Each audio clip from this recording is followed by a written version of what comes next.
तुम मुझको मुझको मुझको है मसीह, जहाँ चश्मा खुद से खास।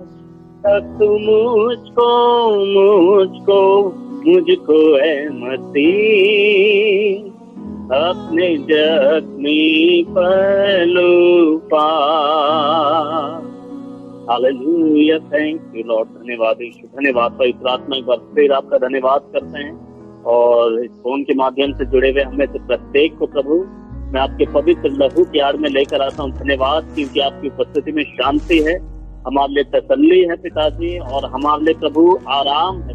तूने कहा हे बोझ से दबे हुए लोग मेरे पास आओ, जिस प्रकार के भी बोझ से तुम दबे हुए मेरे पास आओ, मैं तुम्हें शांति दूंगा, मैं तुम्हें विश्राम दूंगा। हालेलुया प्रभु, आप हमारे लिए आराम रखते हैं प्रभु जी। आपने हमें आराम मिलता है, सुकून, चैन, तसल्ली मिलता है प्रभु जी। प्रभु जी तो सुरक्षा है आपकी उपस्थिति में, इसलिए आपका धन्यवाद करता हूँ प्रभु। इस समय वचन के द्वारा प्रार्थना करता हूँ कि हम सबसे आप बातें करना, यीशु के नाम से मांगता हूँ, आमीन। हालेलुया। आइए, जो विषय मैं आपके बीच में आज बताना चाहता हूँ शाम के समय में, वो परमेश्वर की प्रतिज्ञाओं के संबंध में है।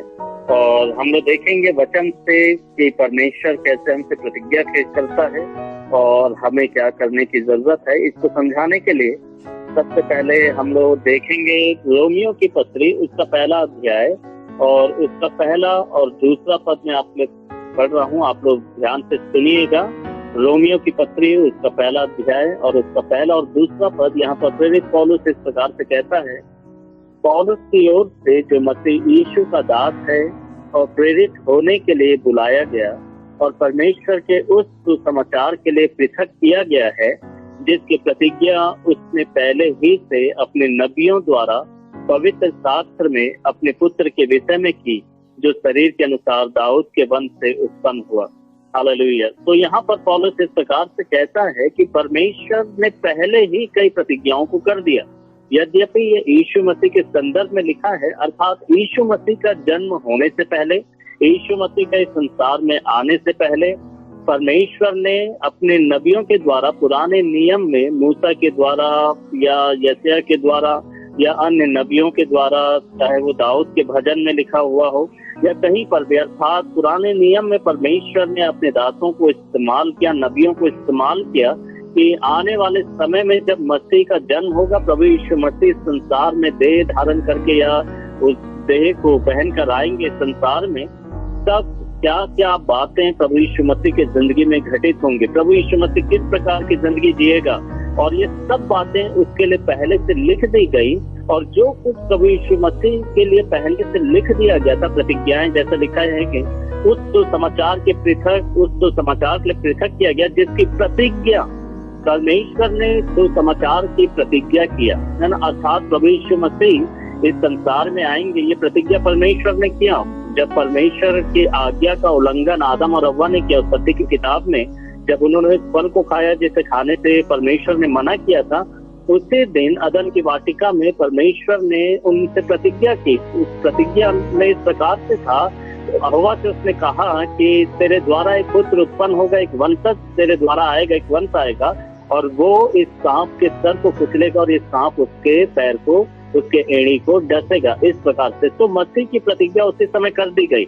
और जब उन्हें वो वस्त्र पहनाया गया, चमड़े का वस्त्र पहनाया गया अदन की वाटिका में, अर्थात एक मेमने का बलिदान वहां पर हुआ, तभी तो चमड़े का वस्त्र आया वहां पर। तो अर्थात वहां पर भी प्रभु यीशु मसीह के सुसमाचार का प्रतिज्ञा कि मसीह आएगा, या परमेश्वर का वह मेमना जो जगत का पाप उठा लिया जाता वो आएगा। तो एक सुसमाचार की प्रतिज्ञा परमेश्वर ने प्रारंभ से किया था मेरे प्रियो। तो बाइबल परमेश्वर की प्रतिज्ञाओं के पूरे होने के बारे में बताती है कि परमेश्वर के मुख से जो बातें निकली, जो प्रतिज्ञा उसने हमसे किया है, वो अवश्य से हमारी जिंदगी में पूरा होगा। तो संपूर्ण मानव जाति से परमेश्वर ने प्रतिज्ञा किया कि मैं मसीहा को भेजूंगा। जैसे उदाहरण के लिए जब नूह के दिनों में जल प्रलय आया तो परमेश्वर ने नूह के साथ वाचा बांधा उसके बाद कि फिर कभी मैं जल प्रलय के द्वारा पृथ्वी को नाश नहीं करूंगा, और मेघ धनुष का एक चिन्ह ठहराया वाचा का, प्रतिज्ञा का। तो जब मेघ धनुष आता है अर्थात उसको देखकर हम स्मरण करते हैं कि परमेश्वर ने वायदा किया है कि जल प्रलय से संसार को नहीं नाश करेगा, और उसी समय परमेश्वर भी उसको देखकर स्मरण करता है कि मैंने मानव जाति से एक प्रतिज्ञा को किया है, वाचा को, बांधा है। तो परमेश्वर के प्रतिज्ञाएं हैं बाइबल में, तो बाइबल परमेश्वर की प्रतिज्ञाओं से भरा हुआ है। और पौलुस कहता है कि जिसकी प्रतिज्ञा उसने पहले ही से अपने नबियों के द्वारा पवित्र शास्त्र में अपने पुत्र प्रभु यीशु मसीह के बारे में कर दिया था। तो ना केवल प्रभु यीशु मसीह के बारे में, लेकिन बाइबल प्रतिज्ञाओं से भरी हुई है। जैसा प्रभु यीशु मसीह की जिंदगी में जो जो प्रतिज्ञाएं उसके द्वारा की गई थी, उसके लिए की गई थी, उससे संबंधित की गई थी, उसमें से हर एक वचन पूरा हुआ। उदाहरण के लिए जैसा नबी की किताब उसके 53 अध्याय में लिखा है कि वो हमारे ही पापों के लिए मारा गया है ना, हमारे ही रोग और बीमारियों के लिए उसे कोड़े मारे गए। तो ये सब चीजें लिखी गई, वो सब कुछ पूरा हुआ। तो मैं प्रतिज्ञाओं के संदर्भ में पहला बात जो बता रहा हूँ वो ये है कि परमेश्वर ने पहले से ही कई प्रतिज्ञाएं कर दी हैं। अब देखिए, हमारे जन्म से पहले परमेश्वर ने हमारे लिए प्रतिज्ञाएं कर दी। आज जब मैं और आप बाइबल पढ़ते हैं, जबकि हमारे पैदा होने के बाद ये बाइबल नहीं लिखा गया है, लेकिन ये बाइबल हमारे जन्म से पहले ही लिख दिया गया है। लेकिन परमेश्वर इसमें लिखी गई प्रतिज्ञाओं को हमारी जिंदगी में पूरा करता है, और उन प्रतिज्ञाओं को मैं और आप अपने जीवन में कोट करते हैं, उससे मैं और आप बोलते हैं। उदाहरण के लिए हम लोग बोलते हैं कि मांगो तो तुम्हें दिया जाएगा। ये अभी थोड़ी ना लिखा, लेकिन ये तो कई वर्ष पहले लिख दिया गया, हमारे जन्म से पहले लिख दिया गया। लेकिन हम इस बात को जानते हैं कि हमारे साथ जो प्रतिज्ञा परमेश्वर ने किया वो पहले से ही कर दिया। हालेलुया। पहले से, हमारे जन्म से पहले, हमारी रचना से पहले, हमारे पैदा होने से पहले और पैदा होने के बाद हम क्या करेंगे क्या नहीं करेंगे, इन सब बातों के होने से पहले ही प्रभु ने इतनी सुंदर सुंदर और सामर्थ्यशाली और हमारी भलाई के लिए, हमारी अच्छाई के लिए, हमारी चंगाई के लिए, हमारे छुटकारे के लिए प्रभु यीशु मसीह ने पहले से ही प्रतिज्ञाएं दे दी है। क्या ही सुंदर बात है मेरे प्रियो की परमेश्वर ने पहले से ही सेठ में अर्थात मुफ्त में प्रभु यीशु मसीह में हमें प्रतिज्ञाएं दे दी है। पहले से ही पवित्र शास्त्र में, बाइबल में प्रतिज्ञाएं मेरे और आपके लिए लिखी हुई हैं, और मेरे और आपकी जिम्मेदारी है कि हम उन प्रतिज्ञाओं को जाने। ये दो बात को मैं आपको इस समय बता रहा हूँ। पहला इसमें से ये प्रतिज्ञाओं के संबंध में कि परमेश्वर ने प्रतिज्ञाएं हमसे पहले ही कर दी। कई बार ऐसा भी होता है कि परमेश्वर वर्तमान में हमसे कोई प्रतिज्ञा कर रहा है, हम लोग प्रार्थना करने के लिए जाते हैं और परमेश्वर कुछ हमसे बोलता है, प्रतिज्ञा करता है। कई बार वचन के द्वारा प्रतिज्ञा करता है। वचन पहले से ही लिख दिया गया है, लेकिन उसमें से परमेश्वर ने आज प्रतिज्ञाएं की है।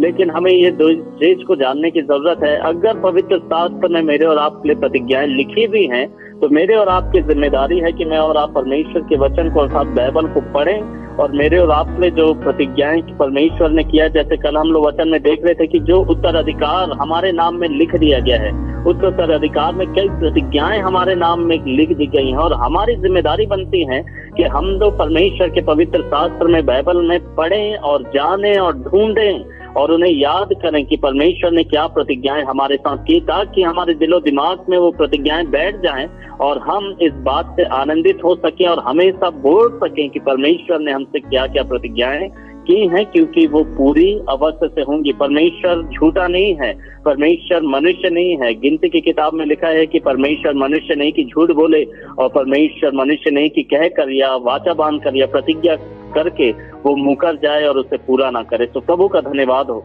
तो पहला बात हमने देखा प्रतिज्ञाओं के संदर्भ में कि प्रभु यीशु मसीह ने पहले से ही हमसे प्रतिज्ञाएं कर दी हैं। बाइबल में पहले से ही प्रतिज्ञाएं मेरे और आपके लिए मौजूद है। मेरे प्रिय, इसको मैं और समझाऊंगा एक और उदाहरण देकर कि जब मैं प्रभु में नहीं था, सन 2000 से पहले जब मैं प्रभु यीशु मसीह को नहीं जानता था, यद्यपि मसीह परिवार में जन्म हुआ, लेकिन मैं प्रभु यीशु मसीह से दूर था।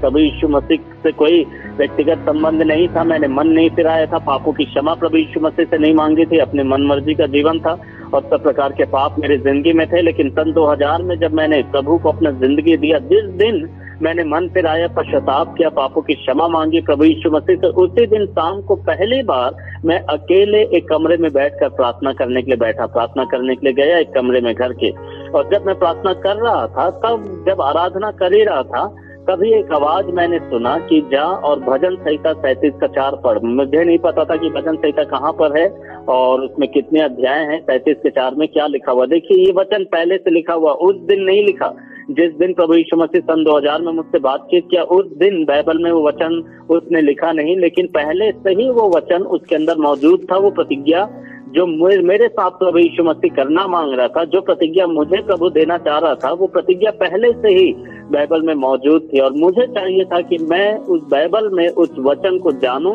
और इस बात को सुनूं प्रभु से कि प्रभु वो वचन मेरे लिए बोल रहा है। और मैं पहली बार गया, बाइबल को निकाला, धूल झाड़ा बाइबल से, और मैंने बाइबल खोली और पढ़ा, और भजन संहिता 37 का 4 पढ़ा। वहां पर लिखा है, यहोवा में मगन रहे और वह तेरे मनोरथों को पूरा करेगा। तो परमेश्वर ने उस दिन मुझसे प्रतिज्ञा बांधी, अर्थात वो वचन जो पहले से हजारों साल पहले बाइबल में लिखा गया, वो वचन को निकाल कर प्रभु मसीह ने मुझे दिया मेरी जिंदगी के लिए। अगर मैं वचन को ना जानूं तो मैं परमेश्वर की प्रतिज्ञाओं से वंचित रहूंगा मेरे प्रियो। तो इसीलिए पौलुस जिस प्रकार से कहता है कि वो प्रतिज्ञाएं जो उसने हमारे लिए पहले से कह दी, वो प्रतिज्ञाएं जो हमारे लिए पहले से लिख दी हैं। अब जो लिख दिया है परमेश्वर ने पहले से, जो प्रतिज्ञाएं हमें दे दी, पहले हम उससे जाने और उससे ढूंढें और उससे अलग से याद कर लें कि ये बातें मेरे लिए प्रभु यीशु मसीह ने वचन में कहा है। मसीहों के लिए, विश्वासियों के लिए, जो उसका भय मानते हैं, उनके लिए ये बातें, प्रतिज्ञाएं उसने कह दी हैं पहले से। उदाहरण के लिए एक और बात मैं आपको बताऊंगा समझाने के लिए। जैसे बाइबल यशायाह नबी की किताब में कहता 39 चैप्टर में 39 अध्याय में कि जो यहोवा की बाट जोते हैं वो नया बल पाते हैं। ये हम लोग कोट करते हैं हमारे लिए। और फिर उसके बाद ये लिखा हुआ है कि उसके कोड़े खाने से हम चंगे भी है, हम लोग हमारे लिए कोट करते। कैसे? वो अभी नहीं लिखा गया, पहले ही लिख दिया गया। अर्थात वो लिख कर प्रतिज्ञाएं हमें दे दी गई हैं और हमें उन प्रतिज्ञाओं को स्वीकार करना है, ग्रहण करना हमारी जिंदगी के लिए। तो वे प्रतिज्ञाएं परमेश्वर ने जो पहले से हमारे लिए कर दी हैं। तो क्या ये आनंद का बात नहीं कि हमारे लिए इतना सारा प्रॉमिसेस आज हमारे पास पहले से मौजूद है। इवन जब प्रॉमिस वर्ष निकालते हैं मेरे प्रियो, जब नए साल के लिए प्रॉमिस वर्ष निकालते हैं, तो वो प्रॉमिस वर्ष उस दिन लिखा हुआ नहीं रहता, वो पहले से लिखा हुआ वचन में से ही निकालते हैं हम लोग। अर्थात जितना भी प्रॉमिस वर्ष लोगों को डिस्ट्रीब्यूट किया जाता, वो पहले से बाइबल में लिखा हुआ है। कोई मनुष्य अपने मन से प्रॉमिस वर्ष बनाकर किसी को नहीं देता, लेकिन पहले से जो परमेश्वर के वचन में मौजूद प्रतिज्ञाएं हैं, उन्हीं प्रतिज्ञाओं में से सेलेक्ट करके वो लोगों को बांटते हैं। तो क्या ही खुशी की बात है कि परमेश्वर के वचन में प्रतिज्ञाएं भरी भी हैं।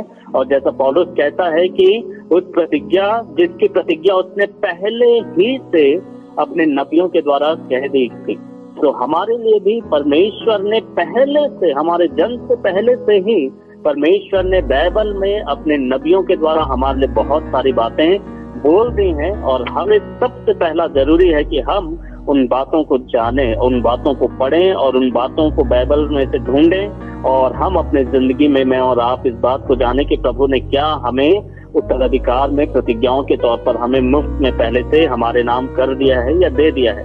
अब इसका दूसरा पहलू मैं आपको बताऊंगा। जबकि परमेश्वर ने प्रतिज्ञाएं पहले से कर दी हैं, तो अब हमें क्या करने की जरूरत है?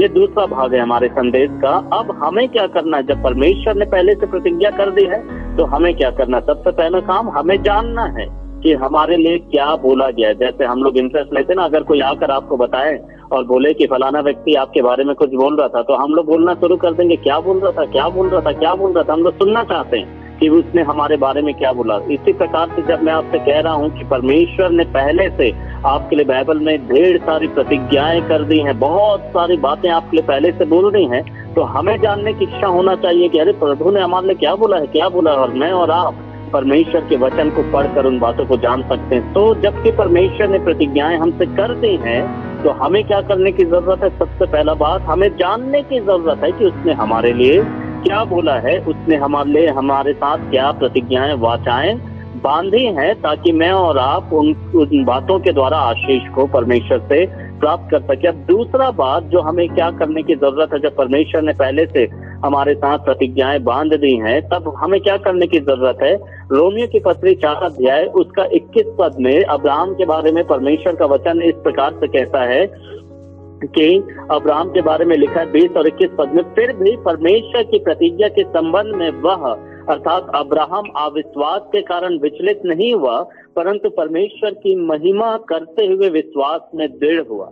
तो दूसरा बात, हमें प्रतिज्ञा के संबंध में जो कुछ हम लोग पढ़ते हैं परमेश्वर के वचन में हमारे लिए लिखा हुआ है, तो उसके विषय में शक और संदेह नहीं करना। हमें ऐसा नहीं सोचना कि अरे ये मेरी जिंदगी में हो सकता है क्या, या उस प्रतिज्ञा के संबंध में हम लोग विचलित होने लगे। विचलित कहाँ पर? विचारों में होने लगते हैं, हमारे सोच में विचलित होने लगते हैं। हमें ऐसा लगने लगता है कि शायद ये वचन मेरी जिंदगी के लिए नहीं होगा, ये प्रतिज्ञा मेरी जिंदगी में क्यों पूरी होगी। हम अपने जिंदगी को देखते हैं, हमारे जीवन किस स्थिति में है उसको देखते हैं, और उसके बाद परमेश्वर की प्रतिज्ञा के संदर्भ में मैं और आप विचलित हो जाते हैं। कई बार शक करने लगते, संकोच करने लगते, मन में सवाल खड़े होने लगते, उठने लगते हैं, मन में कई सवाल विचारों में उठने लगते हैं, और हमें लगता है कि इतनी बड़ी बड़ी बातें हमारे जिंदगी में शायद पूरी नहीं होंगी। मेरे प्रिय, नहीं, परमेश्वर का हर एक वचन हमारे लिए और हमारी जिंदगी में वो पूरा होगा। ये परमेश्वर चाहता है कि हम लोग विश्वास करें। तो अगर परमेश्वर ने पहले से हमारे साथ कई प्रतिज्ञाओं को कर दिया, वाचाओं को बांध लिया है,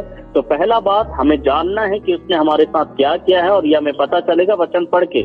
दूसरा बात हमें जो करना है वो ये है कि परमेश्वर के प्रतिज्ञा को जानने के बाद हम लोग शक ना करें, संदेह ना करें। उसने हमसे वो बोला है वो उसे पूरा करेगा, तो हम लोग उसमें विचलित ना हो। दूसरा बात। तीसरा बात, और फिर वो आगे कहता है कि विचलित नहीं हुआ, परंतु परमेश्वर की महिमा करते हुए विश्वास में दृढ़ हुआ, और पूर्णता आश्वस्त होकर या निश्चित इस बात को जानकर कि जिसने प्रतिज्ञा की है वह व्यक्ति उस प्रतिज्ञा को पूरा करने की सामर्थ्य रखता है। तो तीसरा बात जो हमें करना है वो ये है, जब परमेश्वर ने हमसे प्रतिज्ञा कर दिया है तो तीसरा बात ये है कि हम इस प्रकार से अपने मन में बोलते रहें, अपने जुबान से बोलते रहें कि जिसने मेरे साथ ये वायदा किया है वचन में, वो इस वायदे को, अपने वायदे को मेरे जिंदगी में पूरा करने की सामर्थ्य रखता है। मेरे प्रियो, हमने परमेश्वर से नहीं बोला था कि हे परमेश्वर बाइबल में ये चीज लिखना।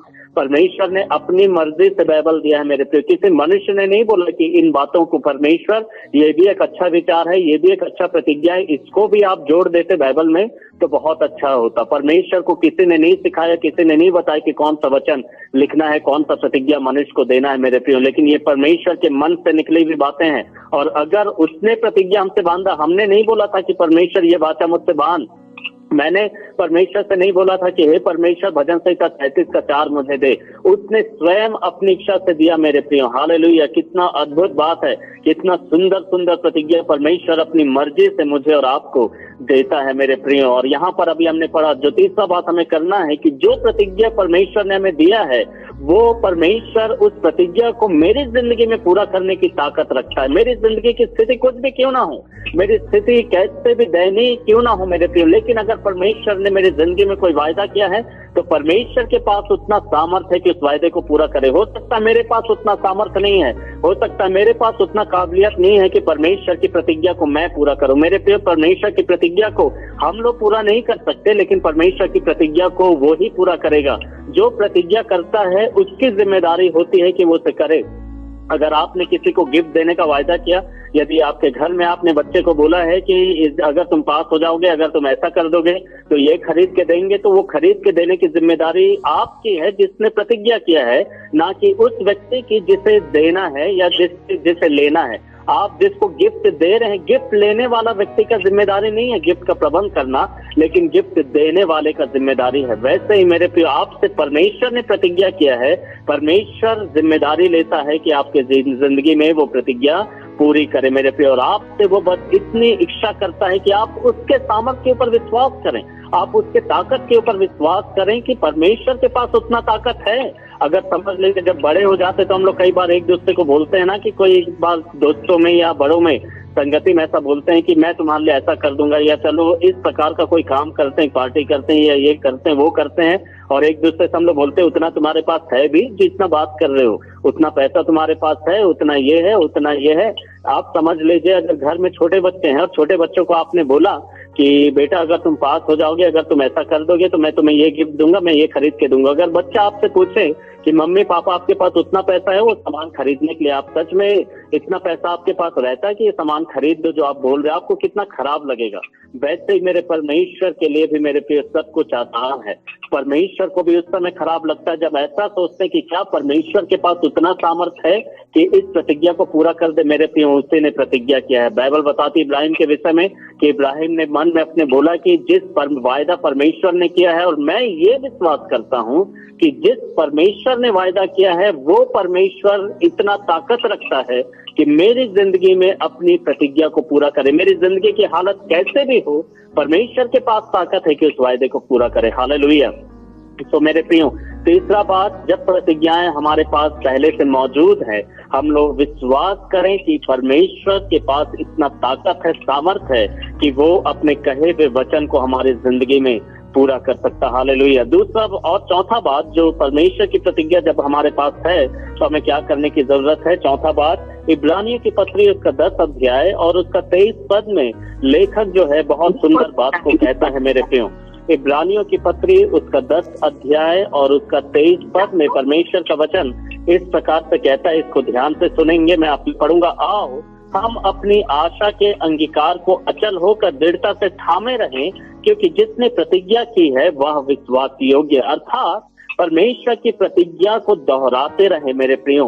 परमेश्वर की प्रतिज्ञा को भूल ना जाए। जिस बात को आप बार बार बोलते रहते वो आपको याद रहता है। हम लोग बोलते हैं ना, जब एग्जाम्स में जो स्टूडेंट कई बार क्या करते हैं, रटते हैं, बार बार रटते रहते, 10 बार बुलवाते हैं। छोटे बच्चों को जब अध्ययन किया कराया जाता है तो उनसे 10 बार बुलवाया जाता है, रिपीट कराया जाता है, बार बार बोलते हैं, मेरे पीछे बोलो, मेरे पीछे बोलो, मेरे बाद बोलो, मेरे पीछे बोलो, फिर से दोहराओ। क्यों? क्योंकि उन्हें पता है कि जब ये व्यक्ति बार बार बोलेगा तो इसके दिमाग में बैठ जाएगा और ये नहीं भूलेगा। परमेश्वर ऐसे ही अपने प्रतिज्ञाओं के बारे में भी चाहता है कि हम लोग करें। अर्थात इब्रानियों की पत्री 10 अध्याय 23 पद से हम लोग चौथा बात सीखते हैं, जब परमेश्वर की प्रतिज्ञाएं हमें प्राप्त हैं तो हमें क्या करना है, हमें उन प्रतिज्ञाओं को दोहराते रहना, बार बार बोलना है, बार बार उसे बोलते रहना। भले ही आपको अच्छा लगे या खराब लगे, आपको बोलना है। भले ही आपकी परिस्थिति अच्छी हो या खराब हो, आपको बोलना है। भले ही आप ठीक महसूस कर रहे हो या नहीं कर रहे हो, आपको बोलना है मेरे प्रियो। आपका दिन कैसे भी बीत रहा हो, लेकिन परमेश्वर की प्रतिज्ञा को आपको वैसे ही दोहराते रहने की जरूरत है। लिखा है कि अपनी आशा के अंगीकार को, अपने अंगीकार को थामे रहो। जो प्रतिज्ञाएं प्रभु से आपसे मिला है, उस प्रतिज्ञा के लिए आप कन्फेस करते रहो कि प्रभु ने बोला है मेरे साथ और वो ऐसा करेगा, प्रभु ने मेरे साथ ऐसा बोला है, वो मेरे साथ ऐसा करेगा। बार बार इस बात को दोहराते रहें। तो चौथा बात है कि बार बार मैं और आप बोलते रहें मेरे पे, उन प्रतिज्ञाओं को स्मरण करते रहें, याद करते रहें। इस स्त्री का उदाहरण प्रभु यीशु मसीह ने दिया, जो अधर्मी न्यायाधीश के पास जाते थे अपने बात को लेकर, और वचन में लिखा है कि वो अधर्मी न्यायाधीश उस बात से तंग आ गया कि रोज प्रतिदिन वो जाकर अपनी बात को बोलते रहते थे। आखिर में उसकी समस्या का समाधान उसने कर दिया मेरे प्रिय। तो वैसे नित्य हियाव बांधे बिना निराश हुए प्रार्थना करते रहना, फिर प्रतिज्ञा को दोहराते रहना। जो कुछ प्रभु ने हमसे बोला है उन बातों को बार बार बोलते रहना। क्यों? ताकि हम उसे ना भूले, हमें याद रहने पाए। हालेलुया। तो ये चौथा बात जो हमें करना है कि प्रतिज्ञाओं को बार बार दोहराते रहें। क्यों? क्योंकि जिसने प्रतिज्ञा किया है वो विश्वास योग्य है, वो धोखा देने वाला व्यक्ति नहीं है। हमारा प्रभु यीशु मसीह धोखेबाज नहीं है। हालेलुया। लेकिन वो विश्वास योग्य, वो धर्मी है मेरे प्रियो। फिर उसके बाद और क्या करने की जरूरत है? इब्रानियों की पत्री उसका 11वां अध्याय उसका 13वां पद, 5वां बात जो हमें करना है वो ये है, इब्रानियों की पत्री उसका 11वां अध्याय उसका 13 पद में लिखा है, ये सब विश्वास की दशा में मरे, इन्होंने प्रतिज्ञा की गई बातों को प्राप्त नहीं किया, परंतु उन्हें दूर ही से देखकर उनका अभिवादन किया। ये 5वां बात जो हमें करना वो ये है कि जो कुछ प्रभु ने आपसे बोला है, पहले तो वचन को जाने पढ़ें कि क्या बोला है, और जो परमेश्वर ने प्रतिज्ञा किया है उसके अनुसार अपना जीवन को तैयार करिए। उसके अनुसार आपका जीवन कैसा होगा वैसा सोचे मेरे प्रियो। अगर कोई व्यक्ति किसी से बोले कि अगर तुम ये बन जाओ तो तुम किस प्रकार की जिंदगी जियोगे, अगर अभी आपको कोई बोले कि आपका लॉटरी लग गया इतने लाख रुपए का, तो आप सोचना शुरू कर दोगे कि मैं क्या क्या करूंगा उससे। वैसे ही परमेश्वर की प्रतिज्ञा जब हमें प्राप्त है तो उन प्रतिज्ञाओं को पढ़िए और देखिए कि क्या लिखा हुआ है, उसके अनुसार आशा करना, सोचना शुरू करिए कि आपकी जिंदगी कैसे दिखाई देगी जब वो प्रतिज्ञाएं आपकी जिंदगी में पूरी हो जाएंगी। अगर कोई बीमार है और वचन में प्रतिज्ञा किया हुआ है कि प्रभु यीशु मसीह के कोड़े खाए जाने से तुम चंगे हुए हो, तो उस वचन को पढ़ने के बाद वो कल्पना करना शुरू करे कि जब मैं इस बीमारी से ठीक हो जाऊंगा इस प्रतिज्ञा के अनुसार तो मैं कैसा दिखूंगा, और ये सोचना शुरू करना है। जैसे यहाँ पर लिखा है कि उन्होंने दूर से देखा मेरे प्रियो, जो बातें परमेश्वर ने उनसे कहा था उसको आधार बनाकर अपना एक चित्र तैयार किया, अपनी जिंदगी का एक चित्र तैयार किया मेरे प्रियो। अगर मैं आपसे बोलूं कि आर्मी ड्रेस में आप कैसा लगोगे तो आप चित्र तैयार करने लगो कि आर्मी ड्रेस में कैसा लगोगे। अगर मैं आपसे कहूंगा कि डॉक्टर के ड्रेस में कैसा आप लगोगे तो आप सोचने लगोगे कि डॉक्टर की ड्रेस में मैं कैसा लगूंगा। वैसे ही परमेश्वर का वचन जैसा आपने बोल रहा है, उस वचन के अनुसार आपका जिंदगी, या वो वचन जब आपकी जिंदगी में पूरा हो जाएगा, प्रतिज्ञा जब आपके जीवन में पूरी हो जाएगी, तब आप कैसे दिखोगे, कैसा स्थिति होगा, कैसा घर का हालत होगा, कैसे आपका स्थिति होगा, ये पहले से सोचना शुरू करें मेरे प्रिय। और मैं आपसे कहना चाहता हूँ कि जब परमेश्वर की प्रतिज्ञा के अनुसार आप अपने जीवन का तस्वीर बनाना शुरू करोगे, तो आप हमेशा अपने चित्र को अच्छा देखोगे। आपका चित्र कभी भी खराब, कभी भी गंदा, कभी भी एकदम दरिद्रता में या एकदम भयानक स्थिति में नहीं दिखाई देगा, लेकिन बहुत अच्छा आपको आप ही के जिंदगी का तस्वीर दिखाई देगा। तो पांचवा बात, जब परमेश्वर की प्रतिज्ञाएं हमें प्राप्त है तो हमें क्या करना है, हमें उन प्रतिज्ञा के अनुसार हमारा जीवन कैसा होगा ये सोचना। जब वो प्रतिज्ञाएं पूरी हो जाएंगी, अभी प्रतिज्ञाएं भले ही पूरी नहीं हुई, लेकिन प्रतिज्ञा दे दी गई है और यकीन माने कि प्रतिज्ञा पूरी होगी, इसलिए पहले से सोचना शुरू करें कि जब ये प्रतिज्ञा मेरी जिंदगी में पूरा हो जाएगा तो मैं कैसा दिखूंगा मेरे प्रिय। अगर आप जॉब के लिए प्रयास कर रहे हैं और आपको जॉब मिल जाए तो आप कैसा दिखाई दोगे मेरे प्रिय। बड़ा जॉब का आप आशा कर रहे हैं, आपको जब जॉब मिल जाएगा तो आप कैसे दिखाई देंगे। तो वैसा पहले से सोचना शुरू करने की जरूरत है जब प्रतिज्ञा हमें प्राप्त है। पांचवा बात मैंने बताया। अब छठवां बात मैं आपको बता रहा हूँ जो प्रतिज्ञा के संबंध में, और 2 पॉइंट है, छठवां और सातवां, उसको बता के मैं समाप्त कर दूंगा। ये याकूब की पत्री, उसका पहला अध्याय और उसका 12वां वचन में मैं और आप इसे देख सकते हैं मेरे प्रिय। याकूब की पत्री, उसका पहला अध्याय और उसका 12वां वचन में याकूब इस प्रकार से कहता है, धन्य है वह मनुष्य जो परीक्षा में स्थिर रहते, क्योंकि खरा निकल कर वह जीवन के उस मुकुट को प्राप्त करेगा जैसे प्रभु ने अपने प्रेम रखने वालों को देने की प्रतिज्ञा की है। हालेलुया। तो जबकि प्रतिज्ञाएं हमें प्राप्त है मेरे प्रियो, यहाँ पर इस प्रकार से कहता है 12वें पद में उसने बोला कि परमेश्वर जो प्रतिज्ञा देगा उसे मिलेगा, और इसीलिए क्या करना है, पहला अध्याय का उसका 2रा और 3रा पद में इस प्रकार से लिखा है, मेरे भाइयों जब तुम विभिन्न परीक्षाओं का सामना करते हो तो इसे बड़े आनंद की बात समझो, या जानते हुए कि तुम्हारे विश्वास के परखे जाने से धीरज उत्पन्न होता, और धीरज को अपना पूरा काम करने दो। तो जब हम लोग जानते हैं कि परमेश्वर ने पहले से प्रतिज्ञाएं हमें दे दी हैं, तो उन प्रतिज्ञाओं के संदर्भ में धीरज भी धरे, उतावली ना करें कि बस अभी हो जाए तभी हो जाए, और एकदम अरे और कब होगा और कब होगा कब होगा कब होगा, ऐसा करते करते घबरा ना जाए, परेशान ना हो जाए, लेकिन धीरज धरे, अपने आप से बोले कि नहीं, मैं जानता हूं कि अगर ये मेरे लिए लिखा हुआ है तो इस समय में जरूर से पूरा होगा, बस मुझे इतना यकीन करना है कि ये पूरा होगा। मुझे इस बात को सोचकर परेशान नहीं होना कि ये कब पूरा होगा, ये कब पूरा होगा, आज नहीं हुआ, कल नहीं हुआ, परसों नहीं हुआ, अब नहीं हुआ तो कब होगा, ऐसे करके मेरे को परेशान नहीं होना, लेकिन मुझे धीरज धरना है कि परमेश्वर की प्रतिज्ञा पूरा होगा। जब हमें पहले से प्रतिज्ञाएं दे दी गई हैं तो हम लोग परेशान ना हो, उतावली ना करें, एकदम बेचैन ना हो, लेकिन हम शांत रहें और धीरज धरें और ये जानें कि हम वो लोग हैं जिनसे पहले से प्रतिज्ञा कर दी गई है और वो प्रतिज्ञाएं पूरी होंगी। तो पांचवा बात, जबकि पहले से प्रतिज्ञाएं प्राप्त हैं तो हम लोग धीरज धरें। और आखिरी बात जो मैं आपको बताना चाहता हूँ ये है 2 पत्रस उसका 3रा अध्याय और उसका 9 पद। एक बात इसके बाद और मैं बताऊंगा। 2 पत्रस 3 अध्याय उसके 9 पद में लिखा है कि परमेश्वर अपनी प्रतिज्ञा के विषय में विलंब नहीं करता।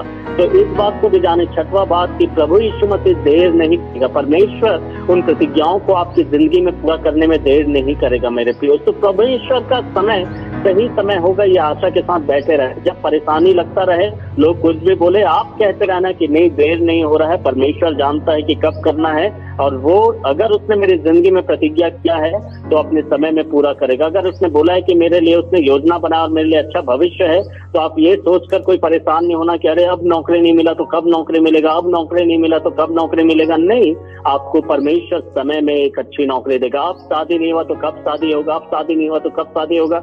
निश्चय जाने, अगर प्रभु ने आपसे प्रतिज्ञा किया है तो आपको एक सही समय में एक अच्छा जीवन साथी देगा मेरे प्रियो। अब घर नहीं बना कब घर बनेगा, अब जमीन नहीं मिला कब जमीन मिलेगा। यकीन मानिए, अगर परमेश्वर ने प्रतिज्ञा किया तो सही समय में उस काम को पूरा करेगा। तो इन सब बातों के अलावा और जितने भी प्रतिज्ञाएं हैं मेरे प्रियो, उन सब बातों को परमेश्वर सही समय में पूरा करेगा। वो देर से नहीं करेगा, विलंब नहीं करेगा उन बातों में। छठवां बात जो हमने जाना, सातवां और अंतिम बात जो हमें जानना है, जो हमें करना है, जबकि हमें परमेश्वर से पहले से प्रतिज्ञा प्राप्त है, वो पाया जाता है 2 कुरिन्थियों की पत्री उसका पहला अध्याय 20 पद में। वहां पर लिखा है, सारी प्रतिज्ञाएं प्रभु यीशु मसीह में मेरे और आपके लिए हाँ और आमीन में है। आप याद रखिए कि ये सब प्रतिज्ञाएं प्रभु यीशु मसीह में आपको मिल रहा है, प्रभु यीशु मसीह के बिना नहीं मिलेगा। तो अगर यीशु मसीह से अलग हो जाएंगे तो ये प्रतिज्ञाएं नहीं हमारे लिए, लेकिन हम यीशु मसीह में जुड़े रहेंगे, प्रभु में बने रहेंगे, प्रभु को उद्धार करता करके हमारे जिंदगी में ग्रहण करके उसे पकड़े रहेंगे, उसी में रहेंगे, ये सारी प्रतिज्ञाएं हाँ और आमीन में हमारी जिंदगी में पूरी होंगी। तो जो चाहते हैं कि परमेश्वर के वचन में लिखा हुआ, परमेश्वर के द्वारा हमारे लिए किया गया वायदा, प्रतिज्ञा हमारी जिंदगी में पूरा हो, तो सबसे महत्वपूर्ण बात जो हमें चाहिए वो ये है कि हम प्रभु यीशु मसीह में हमेशा बने रहें, प्रभु यीशु मसीह से हमें कोई भी बात अलग ना करने पाए। तो परमेश्वर इन वचनों के द्वारा आशीष दे जो मैंने आज आपको बताया। मैंने बताया कि परमेश्वर ने पहले से ही पवित्र शास्त्र में अर्थात बाइबल में मेरे और आपकी बहुत सारी प्रतिज्ञाएं पहले से जो हमारे लाभ की है, हमारी हानि की नहीं लेकिन हमारे लाभ की है, उससे हमसे पहले से ही बोल दिया है और हमने जाना हमें क्या करना है। पहली जिम्मेदारी हमारी ये है कि हम जाने कि हमारे लिए क्या कहा गया है और उस जानकारी पाने के लिए, उसे जानने के लिए हमें बाइबल पढ़ना है। दूसरा कि मैं और आप विचलित ना हो, शक ना करें प्रतिज्ञाओं के ऊपर। तीसरा ये याद रखें कि जिस परमेश्वर प्रभु यीशु मसीह ने आपसे प्रतिज्ञा किया है बाइबल में, वो परमेश्वर इतना ताकत रखता है, इतना सामर्थ्य रखता है कि उन प्रतिज्ञाओं को आपकी जिंदगी में पूरा करें। फिर उसके बाद चौथा बात, उन प्रतिज्ञाओं को दोहराते रहें, बोलते रहें, उन्हें बार बार पढ़ें और बोले, बार बार पढ़ें और उन्हें बोले, आपको सुनाई देना चाहिए। आप इस प्रकार से प्रतिज्ञाओं को बोलना पढ़कर कि वो आपके कानों में आप सुन सके, मन में भी पढ़े और जोर जोर से भी पढ़े ताकि आपके कानों में वो सुनाई दे सके। फिर उसके बाद पांचवा बात मैंने आपको बताया कि प्रतिज्ञा जब पूरी हो जाएगी तब आपकी जिंदगी कैसे दिखाई देगी, वैसा पहले से सोचना शुरू करें। अपने जीवन के लिए एक चित्र तैयार करना, एक कल्पना, एक विचार, एक सोच तैयार करें कि आपकी जिंदगी कैसे दिखाई देगी जब प्रतिज्ञा पूरा हो जाएगा। छठवां बात मैंने बोला कि हम इस बात को ध्यान दें कि हम लोग धीरज धरें प्रतिज्ञा के प्रति, प्रतिज्ञा अवश्य से पूरा होगा और इस बात को जानें कि परमेश्वर प्रतिज्ञा को पूरा करने में देर नहीं कर रहा। और अंतिम बात मैंने बताया कि यीशु मसीह में जुड़े रहें, यीशु मसीह में बने रहें और ये प्रतिज्ञा हम सबके जिंदगी में जो प्रभु ने पहले से पवित्र शास्त्र में हमारे लिए लिख दिया है मेरे प्रियो, सब हमारे जिंदगी में वो पूरा करेगा। तो प्रभु हम सबको इन वचनों के द्वारा आशीष दे। आमीन।